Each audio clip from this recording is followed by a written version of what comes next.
All right, good evening, guys. We'll get started with our review session, and if you guys need any questions or problems taken care of, please let me know. I'm going to be checking the message board as we're working our way through. Let me turn down the volume over here. I'll also be checking to see if. Whoops. I'll also be checking to see if I've got the audio issues figured out. And so let me flip over to a different website. And let me know if you can hear the audio. So just one or two of you, when I flip over to this website, let me know if you're still able to hear the audio. What I'm going to show to you, I'm in deep sadness today. My team missed the playoffs by one game. Huge disappointment for me. I'm hoping that I can muster up the energy to show up to school tomorrow. Tomorrow being roll out of bed day. That's got me kind of excited about showing up in a robe. But I'm just hoping I can get out of bed because it's kind of tough. I'm going to throw up for you just a random website that hopefully will help everybody who's feeling down about the Cardinals losing. And so let me check to see if you can still hear the audio. So I'm going to keep talking. If one or two of you can let me know that you can still hear me, that would be great. The site.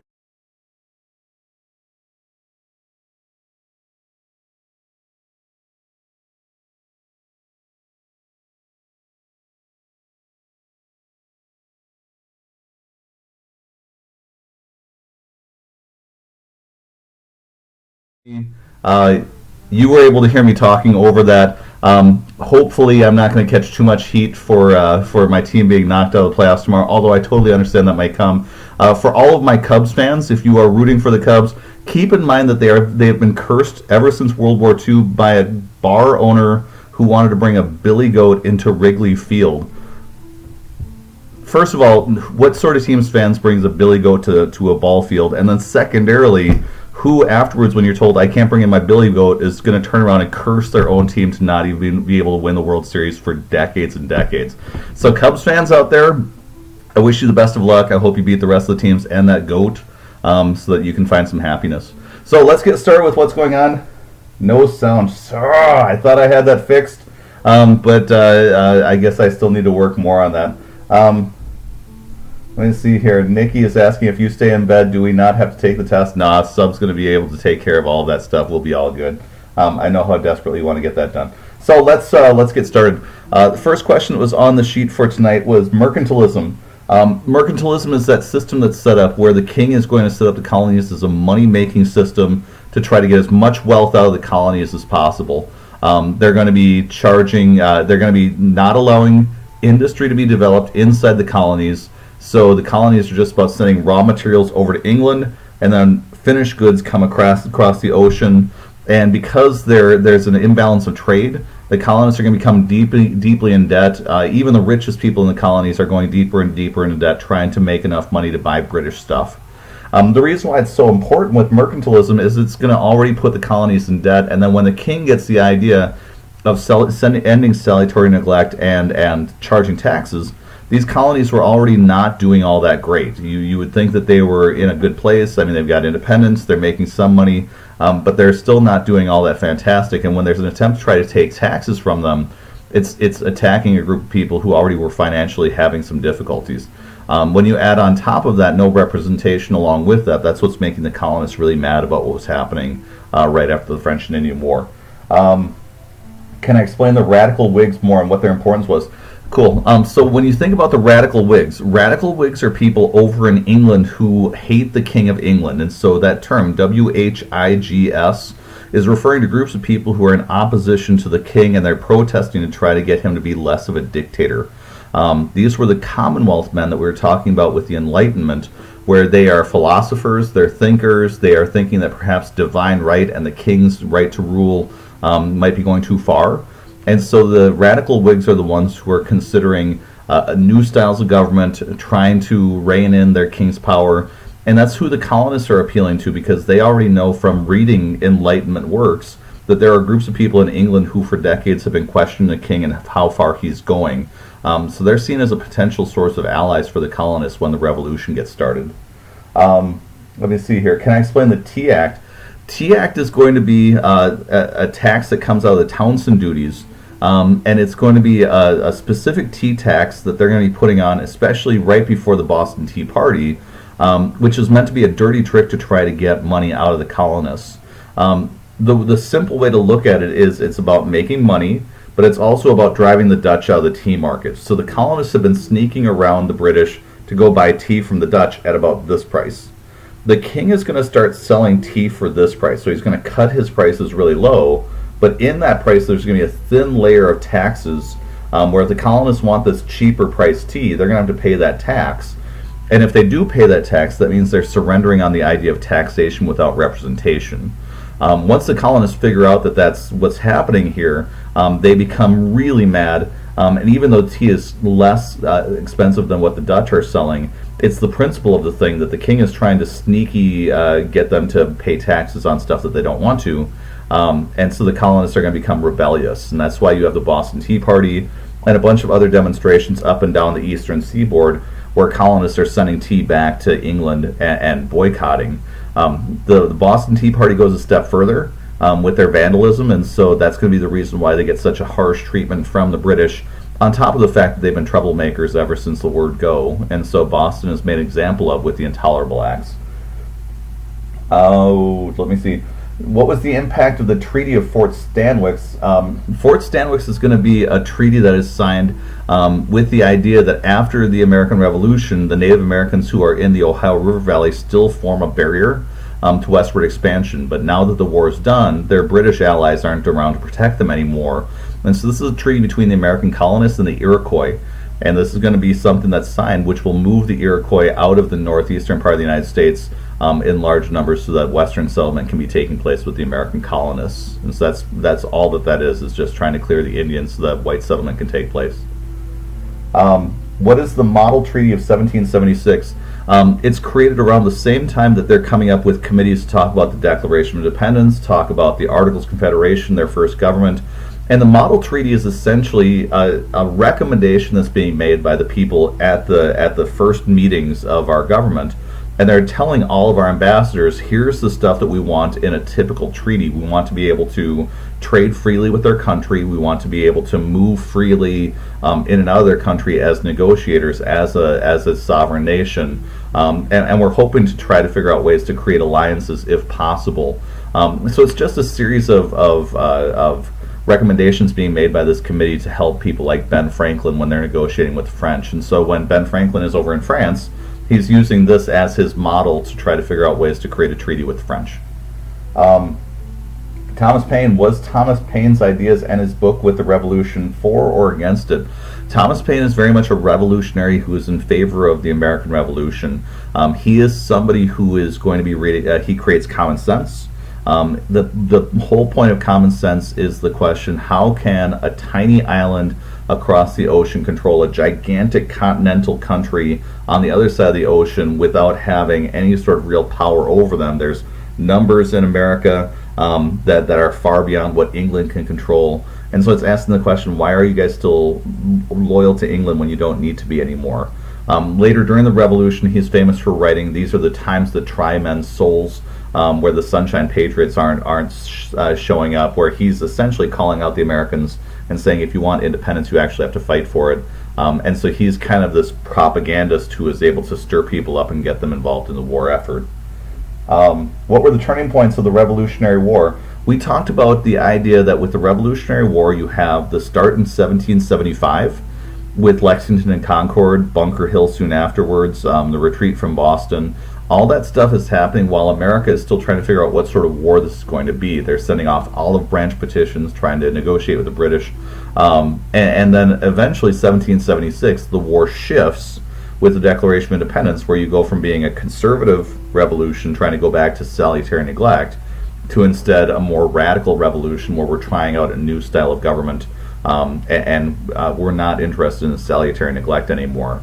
The key turning point for the war, though, is Saratoga, and Saratoga is going to be that battle in upstate New York where you're going to have an invading force led by Burgoyne getting destroyed.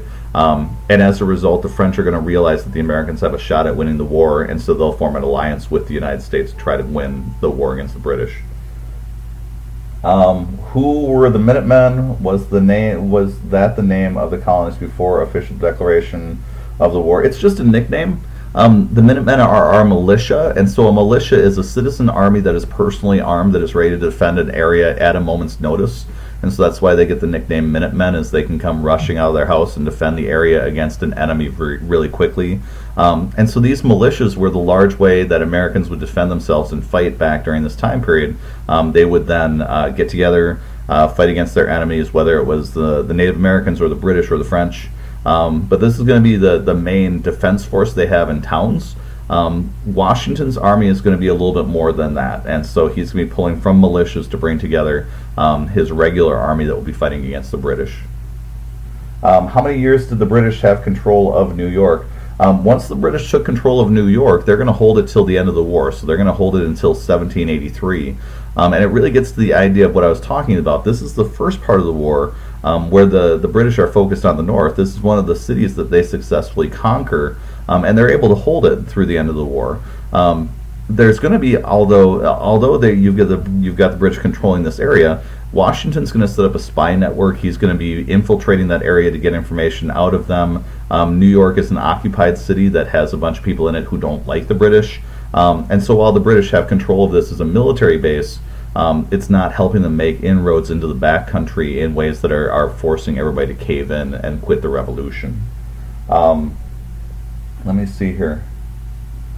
Can you explain the Loyalists and Patriots about who they are and what they did? John Adams was asked this question after the war was done, and he came up with a number that wasn't scientific, but it kind of explains to you how the division is going. When we talked about the political spectrum, we talked about down the middle is your status quo. You've got liberal, conservative, radical, reactionary people who are going to be feeling certain ways about change. You had that during the Revolution. So according to John Adams, a third of the country was neutral and couldn't care one way or the other who was in control, because they were backwoods farmers who didn't care about that stuff. A third were patriots who were wanting a revolution, who eventually will go to the liberal or radical side to try to fight for victory. The other side is going to be our more conservative side with loyalists or Tories who are going to be actively supporting the British in this war. And so there's going to be a divide that's going on there that will play itself out throughout the war. So it's not like they're all united in the idea of revolution. They're split. Let me see here. Can I elaborate on Thomas Paine and his ideas of republicanism? Republicanism is being stolen from the Greeks. And so this is an ancient idea that the Americans are trying to play with. And a republic is the idea that you've got a united government that isn't headed by a king, but it's very much framed on the idea of democracy. With a republic, oftentimes you will have a representative government with a legislature that is willing to listen to the people and be responsive to them with voting. And so very much what you see nowadays with our government is a republic rather than a straight democracy, where instead of us voting on every single issue that's being dealt with in front of the government, we vote for representatives who go off to Washington, D.C. or our state capital, and they make their decisions for us, and then we get to vote one way or the other in 2, 4, 6 years, depending on the position, to see whether or not they get to keep their spot. Can I explain Burgoyne, Howe, and St. Leger? Those three are going to be military leaders for the British that are involved in the Saratoga attacks. Burgoyne is the one who's moving south from Canada, who gets ambushed. The other two are involved in the planning of the Saratoga attack. And all three of them are going to be embarrassed by the fact that the British are going to be ambushed by the Americans in upstate New York, and they're going to be defeated there. As far as those people go, that's a really good example of studying for Chapter 8. With our wars, we want to know beginning, turning points, conclusion, as our main things. And so if any of that stuff shows up on the test, it'll be a minor one question sort of thing, rather than being like a really dominant portion of what you need to be studying. Can I explain a little more about common sense? I think, Lauren, I just got to that. Let me know if you need any more explanation by throwing up another question. Armed neutrality. With armed neutrality, you've got the Russians who are going to be embracing this idea, where they don't want to be joining together with the Americans in this war, because they're not certain if the Americans can win. But they're very much making a hostile presence known to the British, that they're neutral, but if the British do anything to offend or possibly enrage the Russians, they are risking a possible war with them. And so if the Americans are sending ambassadors to Russia and the British try to capture them, they are risking a war with Russia by intercepting those ambassadors. And so it's very much a threat to the British that the Russians are definitely not on their side in this war. Will questions be only multiple choice on this test? They will be multiple choice. You will have a 4-question set at the beginning of the AP test. At the beginning of your multiple choice test that is mimicking what the current style of the AP test is, with a stimulus that's going to have 4 questions to go along with it. So you'll read a source, and then you'll have 4 questions that go along with that. The test is still 50 questions long, multiple choice, and so you'll be able to have the whole class period to work on that. Will we need to know all the acts for the test? It's best to know them. As far as like defining for you what will or won't be on the test, I think that one was pretty obviously a major portion of the chapter, where it was walking your way through each of those different acts and the impact that it was having on not just what did the king, what did the tax do, but also what was the king's plan, what was the colonist response to that, and that was pretty much all what Chapter 7 was about. So you'll definitely want to make sure you look over that study chart to make sure you're in good shape. Let me see. How do I feel about the Vikings game tomorrow? Don't care. I like the Vikings. I'm hoping they win. Right now, my fantasy football teams are just crushing. That's part of the reason why I'm not streaming tiers. I am a gifted fantasy football player who knew before the season started that DeMarco Murray would be fantastic, and so I'm killing it. Go Vikings. I'm hoping for tomorrow 2 victories, you passing the test, and me watching the Vikings win. That would be good. Are there going to be any questions related to the Declaration of Independence? That is definitely fair game for the test tomorrow. So please make sure that you've actually looked through it and understand the different sections of the Declaration. Also understand that it was influenced by John Locke and his philosophical stuff that he was doing in England with life, liberty, property, the Enlightenment. Those are key. Will all of the minor things in the Revolution, Battle of Long Island, and other places, Valley Forge, be relevant for the test? They're all testable. But again, what we talked about with the chapter, the biggest, most important things you need to know about is beginning, turning points, ends. That doesn't mean that the other things won't show up. It's just going to be that they'll be minor portions of the test. And so that's your key, is you're trying to tune into which ones seem more important than the other ones would. A Bunker Hill is going to be something that would be pretty important to lock into. And you'll notice from the textbook that they devote more time to that than to other things that are happening in there. Strategically, understand that the battles first started in the north and then moved to the south is also another key strategic element to be paying attention to with the chapter. You'll also notice them being pretty evasive. This is the trick that comes in with your note-taking and your textbook reading is trying to define for yourself what looks like a testable item. If it looks like it's getting a good amount of attention in the textbook, you should be prepared to be able to handle that tomorrow. Model treaty we've already discussed. Radical Whigs we've already discussed. Can I explain more about the French benefits when they teamed up with the Americans? If so powerful, why not take Americans out of North? I got what you're saying. Luke, the thing to think about with that is, in order to take out the Americans, they would need to defeat the British and the Americans. And one of the things that I would think about with that sort of equation, because I get what you're talking about with that, but like during the American Civil War, there were some people in Lincoln's administration who were throwing around the idea of possibly starting a war with a European country in the thought that could bring the South and the North back together again in a unified front to defend America against a foreign threat. And I would look at this the kind of the same way, where if France decided to attack the United States, what that has the most likely outcome of doing is bringing the Americans and the British back together more closely, because the Americans would bond with the British to defend themselves against the French. So what the French are thinking about doing is, if they can pull the British out of the colonies and defeat them and weaken them a ton, then perhaps the French can either reassert themselves or get concessions from the Americans, or maybe form a super team with the Americans and the French to have resources going to them instead of Britain. So I think they've realized that the British are the first biggest problem for them, because the British have the largest navy and they're a threat. And so I get where you're going with that, but I think that's the thing that's going on with them more. Will we need to know about the generals like Burgoyne and Washington for the test? Washington, definitely. Burgoyne is going to be probably included in questions about Saratoga. For the other generals, they're not a huge element, but they could definitely be woven into questions that could pop up on the test.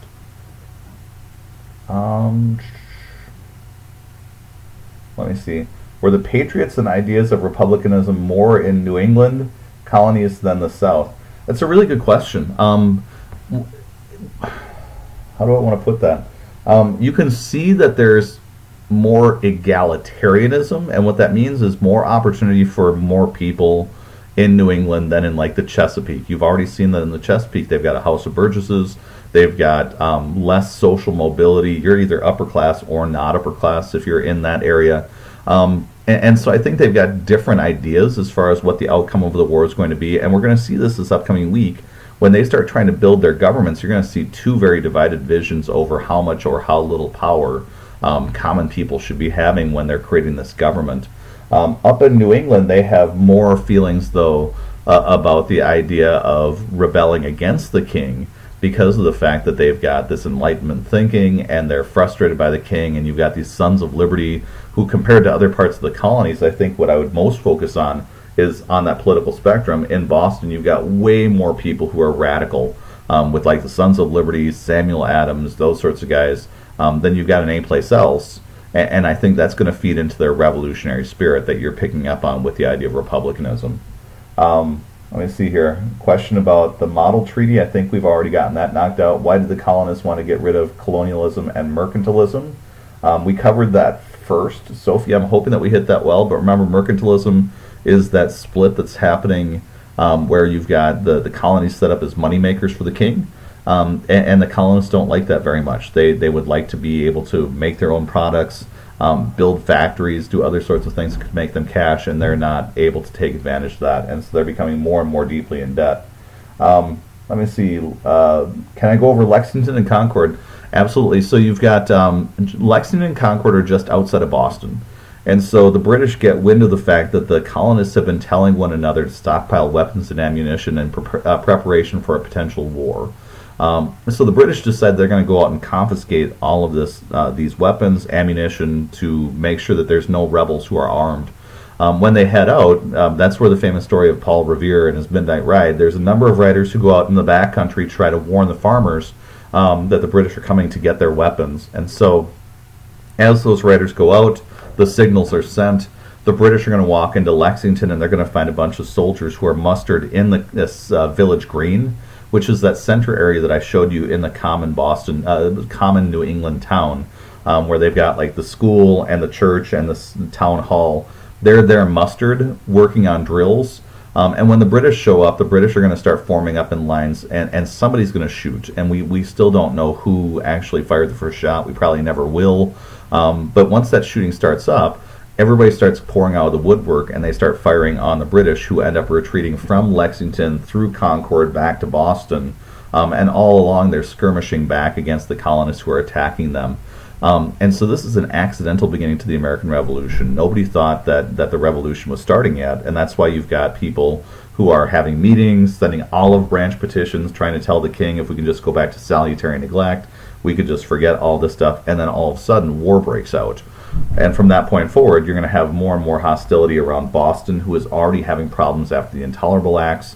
You're going to have the Battle of Boston, where they're going to be able to drive the British out of Boston. And with that victory, that's going to be a nice start for the war for the colonists, but it's going to lead to a massive reaction from the British, where they're going to attack all the major cities on the eastern seaboard to try to force the colonists back into line. Let me see here. What are the olive branch petitions? It was sent around the time of Lexington and Concord. It was a message sent to the king of, we don't want to fight with you. We're sorry about all the violence and the shooting. We're sorry about the tension. We are still loyal to you. Can we please figure out a way to work out a solution so that we don't need to go to a revolutionary war? At the same time they're sending the olive branch petitions, though, you've got this Continental Congress that's telling everybody also, start stockpiling weapons and ammunition because there might be fighting that breaks out. And that's where Lexington and Concord is going to come from. What were the most important actions against the British of the First Continental Congress?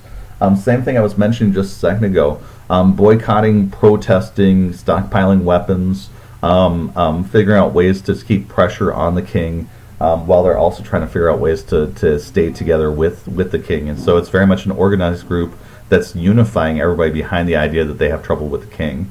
From 1775 to 1776, though, they're still trying to feeling out who's on their side, because if you're split a third, a third, a third, it's hard to start a revolution because they realize what they're doing is they're committing treason.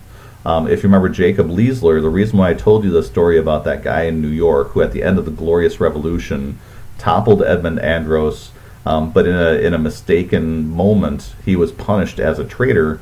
That was where we talked about him being hung by his neck until he was almost dead, sliced down the chest, drawn and quartered, burned afterwards, and then he was pardoned because people realized that he was fighting on the right side.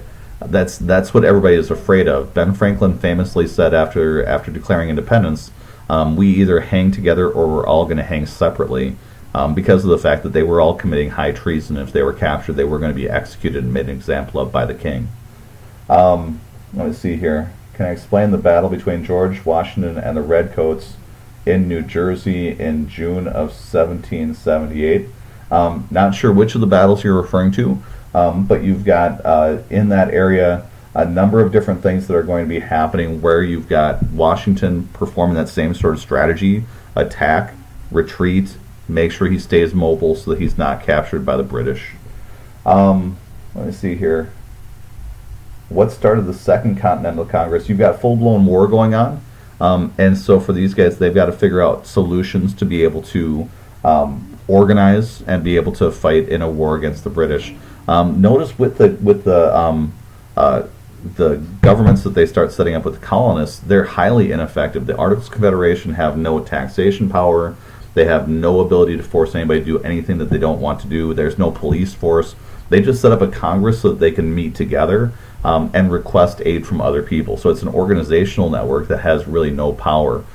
It's a confederacy, which means that they are not a federal government.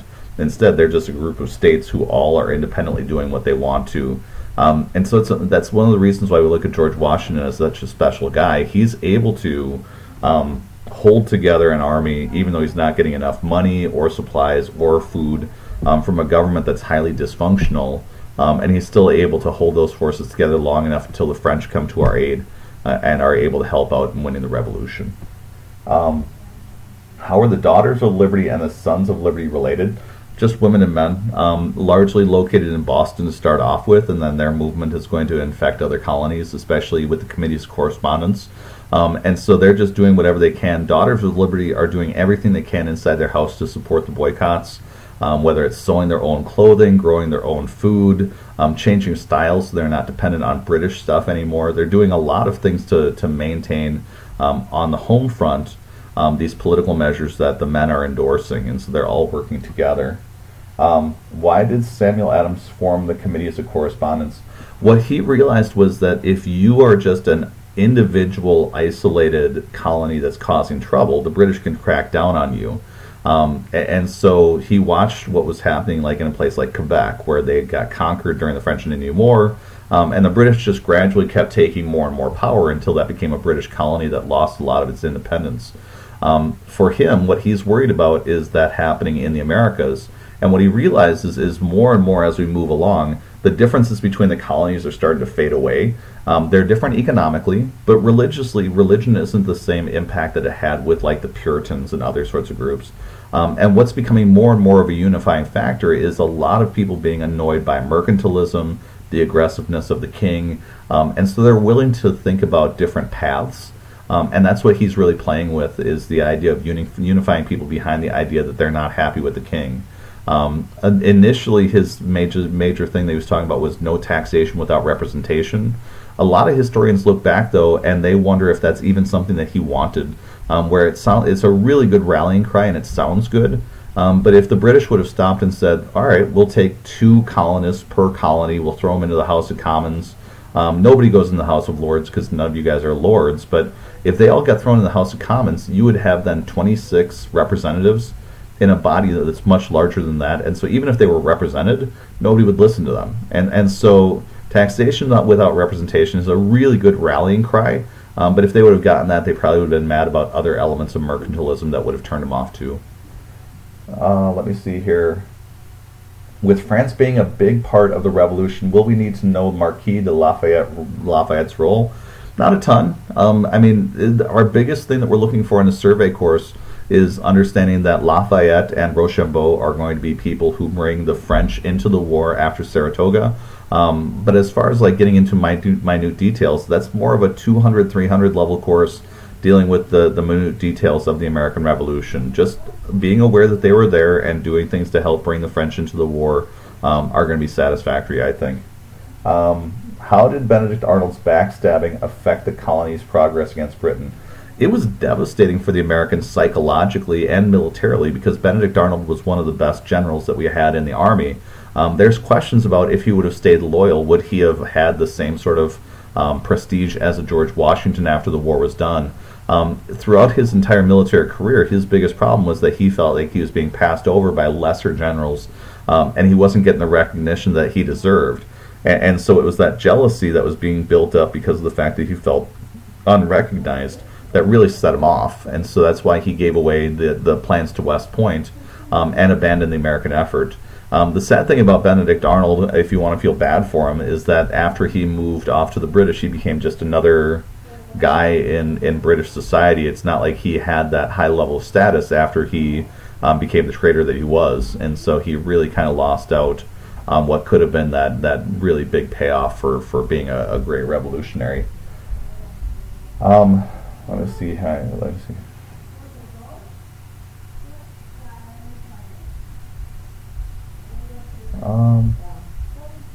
Spencer, you're a good man. Thank you for the Broncos comment right there. I think I'm going to hold it together, but it's good to have somebody to commiserate with. How were the Hessians treated during the war? The Hessians were the mercenaries that were hired. So these are people who are soldiers for hire coming from Germany, and they're sent over here to America. It's one of the highlights that you should notice when you're getting into the Revolutionary War. So when you're talking about advantages or disadvantages for the war, keep in mind for the Americans, they've got certain advantages from being the fact that they're the home team. They have soldiers who are fighting for their liberties. They're going to be willing to fight forever and ever because this is their thing. They can depend on the people around them to be on their team, and so they're fighting in friendly territory. And all they have to do is hold out to win. For the British, they have the largest navy in the world. They have a gigantic land army. They have tons of materials to be able to use in the war. Their weapons are better than the Americans. The British musket has a lot more firepower than like a standard farmer's militia piece. But the problem that you've got for the British is they're not really fighting for their independence. Many of them don't want to be fighting against their countrymen, so the idea of actually killing people who are supposed to be part of your country is pretty bad. And when they're hiring mercenaries, these people are just around to be paid. And so one of the stories that you have is crossing the Delaware. Washington was able to go to Trenton and capture all these Hessians. Part of it was because it was Christmas, it was wintertime, nobody's supposed to be fighting wars at that time because typically wars went from spring until fall, and then during the wintertime you stop fighting. But also these guys are mercenaries, and so the idea that they're going to all of a sudden sell out really hard and be willing to do stuff to sacrifice their lives when they're caught vulnerable. Typically what happened is when you surrendered during the wars at this time, you surrendered, you were then taken away. They would then send you off back to your home country under honor. You would then not continue fighting, although they did have prison ships and other sorts of things that they would put people into to make sure that they wouldn't keep fighting. But for the Hessians, they were in a spot where they were fighting a war not because of love of country, but for money. And that made them less loyal than the Patriots were willing to be for this war.